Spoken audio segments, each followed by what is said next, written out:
అనుకుంటున్నాను. సార్ ఇట్లా రండి, దానికి దగ్గరికి వస్తే బాగుంది. Right right. ఎఫ్ఎల్ఎన్ ట్రైనింగ్ ఉపాధ్యాయులకు తెలియజేసేది ఏంటంటే పిల్లల మేధో సంపత్తి మీద, అంటే పిల్లల అభ్యసనం మీద వారసత్వము మరియు పరిసరాల ప్రభావం ఉంటుందని తెలియజేస్తున్నది. పరిసరాలలో కుటుంబము, ఇరుగు పొరుగు, అంగన్వాడీ సెంటర్లు మరియు పాఠశాలలు ఉంటాయని, పాఠశాలలో పిల్లలు చేరిన వెంటనే మొట్టమొదటిగా ఉపాధ్యాయుడు వారితో ప్రేమగా మాట్లాడుతూ వారిలోని ప్రవర్తనను గుర్తించి వారిలోని పూర్వపు జ్ఞానాన్ని గమనించి వారితో వారి జ్ఞానస్థాయిలకు తగ్గట్టు ప్రవర్తిస్తూ వారిని పాఠశాలకు వచ్చేలా సంసిద్ధత చేసుకోవాలని ఎఫ్ఎల్ఎన్ ట్రైనింగ్ తెలియజేస్తున్నది. అంతేకాకుండా 8 సంవత్సరాల వయసు వచ్చేటప్పటికి దాదాపుగా పెద్దవారి మెదడుతో సమానమైన మెదడును కలిగి ఉంటుందని, వారికి అభ్యసన స్థాయిలను పెంచడానికి ప్రేరణలతో కూడిన బోధనను కలిగిస్తూ వారి సమగ్రాభివృద్ధికి పాటుపడాలని తెలియజేస్తుంది.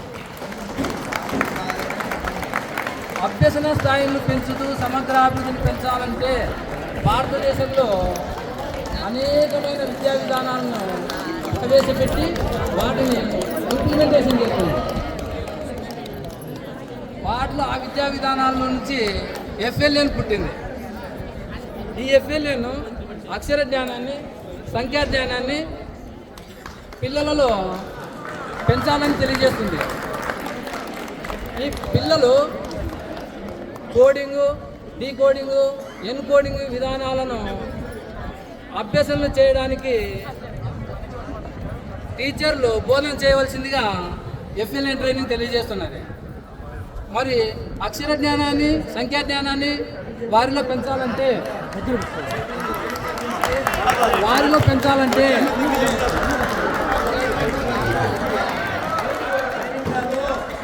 అక్షర జ్ఞానాన్ని, సంఖ్యా జ్ఞానాన్ని వారిలో పెంచాలంటే ఓకే ఓకే ఓకే పైకి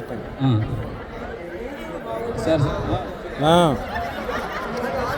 అక్షర జ్ఞానాన్ని, సంఖ్యా జ్ఞానాన్ని పెంచాలంటే మొట్టమొదటిగా కృత్యాధార బోధన పద్ధతిలో విద్యార్థి కేంద్రీకృత కృత్యాధార బోధన పద్ధతిని అమలుపరచాలి. ఆ విధంగా అమలుపరచాలంటే ఆటపాటలు, నాటకాలు, కథలు మరియు చార్టులు, చిత్రాలు, బొమ్మల ద్వారా విద్యాబోధన చేయాలని తెలియజేస్తుంది.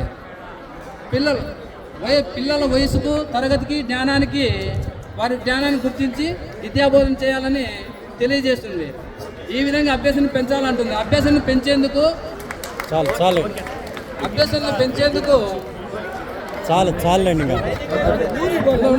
టీఆర్పీల టీచింగ్, వారిని ప్రోత్సహించిన టీఆర్పీలు మరియు రెసిడెన్షియల్ అకామిడేషన్ ఆఫీసర్స్ మానిటరింగ్ అద్భుతం, ఎక్సలెంట్. మొత్తానికి ట్రైనింగ్ అత్యద్భుతం కలిగిందని ఆఫీసర్లు తెలియజేస్తున్నారు. ఒక నిమిషం ప్లీజ్.